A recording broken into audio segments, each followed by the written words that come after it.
റസൂലുള്ള പറയുകയുണ്ടായി, അൽ മാഹിറു ബിൽ ഖുർആൻ, ഖുർആൻ നല്ലപോലെ പഠിച്ച് കഴിവും സാമർഥ്യവും ഉള്ളവൻ, അത് ഓതാൻ പഠിച്ചവൻ, അത് മനഃപ്പാഠം പഠിച്ചവൻ, അതിൻ്റെ ആശയം പഠിച്ചവൻ, മഅസ്സഫറത്തിൽ കിറാം, നാളെ പരലോകത്ത് മലായിക്കത്തുകളുടെ കൂടെ ആ സ്ഥാനം ലഭിക്കുന്നവനാണ്.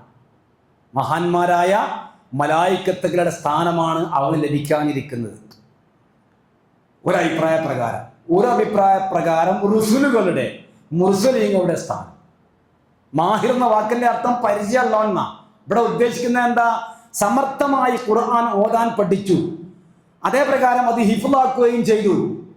അങ്ങനെയുള്ളവൻ ആണ് മലായിക്കത്തിന്റെ കൂടെ ഉണ്ടാകുക.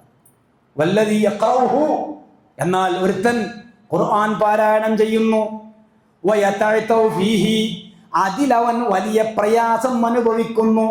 അക്ഷരങ്ങൾ ഉച്ചരിച്ചുകൊണ്ട് പാരായണം ചെയ്യുന്നതിനും അതിൻ്റെ അർത്ഥങ്ങൾ പഠിക്കുന്നതിനും മനഃപ്പാഠം പഠിക്കാനും വേണ്ടി ഇവൻ വളരെ ബുദ്ധിമുട്ടുന്നു, വളരെ പ്രയാസപ്പെടുന്നു.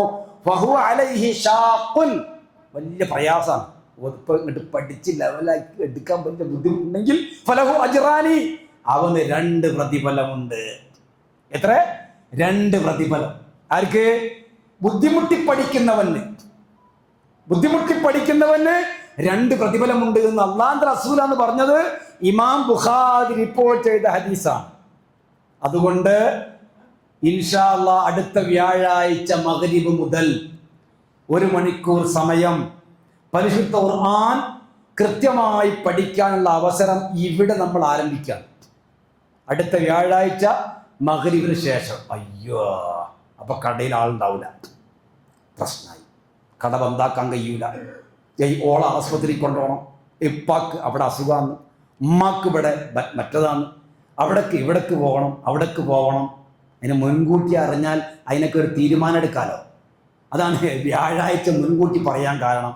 ഇൻഷാ അല്ലാഹ് സമയത്തിനും സന്ദർഭത്തിനും അനുസരിച്ച് എല്ലാ വ്യാഴാഴ്ചകളിലും മഗ്രിബിന് ശേഷം 1 മണിക്കൂർ സമയം.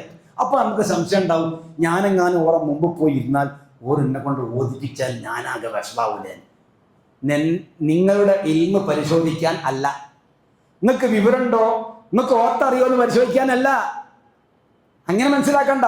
അറിയുന്നവൻ ഓതാന്ന് മാത്രം. അല്ലാതെ ഇയാളോത്, ഇന്നയാളോത്, ഓനോത് എന്ന് പറഞ്ഞെങ്കിൽ ഇവനാകെ ബേജാറാക്കി ഇനി ബൈക്ക് പിന്നോൻ വരില്ല. അങ്ങനെയുള്ള പണിയെടുക്കാൻ വേണ്ടിയിട്ടല്ല, അത് മനസ്സിലാക്കണ്ട.